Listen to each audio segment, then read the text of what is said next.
Bumi kita sudah tua, sudah tak bisa dimungkiri lagi. Banyak tanda-tanda yang menunjukkannya, seperti beberapa kepunahan massal yang pernah terjadi. Menurut estimasi umur bebatuan tertua di bumi, planet yang dihuni manusia ini sudah terbentuk sekitar 4,5 miliar tahun yang lalu. Dengan melihat fakta ini, tentu banyak kepunahan massal yang terjadi di planet bumi.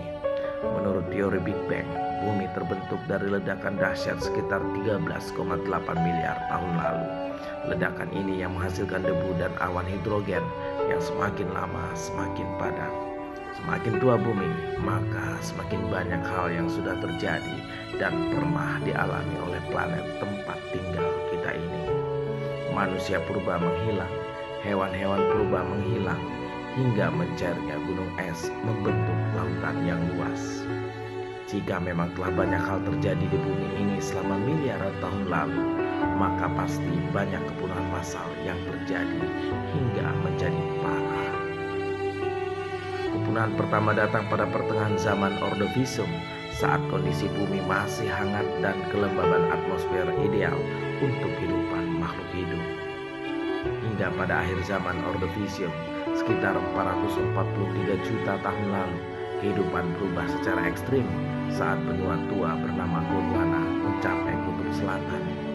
Kala itu, suhu bumi turun secara drastis dan es meningkat hingga terjadi penurunan permukaan air laut. Hal ini berakibat pada kegagalan fotosintesis yang mengakibatkan kekacauan ekosistem.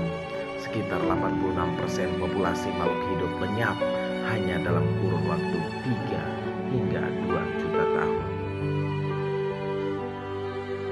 Kepunahan kedua terjadi pada 359 tahun yang lalu atau terjadi pada era yang dinamakan zaman Devon. Saat itu, hujan meteor datang menyebabkan global anoksia atau menurunnya jumlah oksigen secara drastis, meningkatnya aktivitas tektonik lempeng, perubahan muka laut, dan perubahan iklim. Pada zaman Perm, sebuah benua besar bernama Pangea muncul dengan daratan luas yang mengakibatkan perubahan geologi, iklim, dan lingkungan. Letusan gunung api terus terjadi dan mengeluarkan lava seluas 300 juta kilometer persegi dan menghasilkan endapan setebal lebih dari 1.750 meter.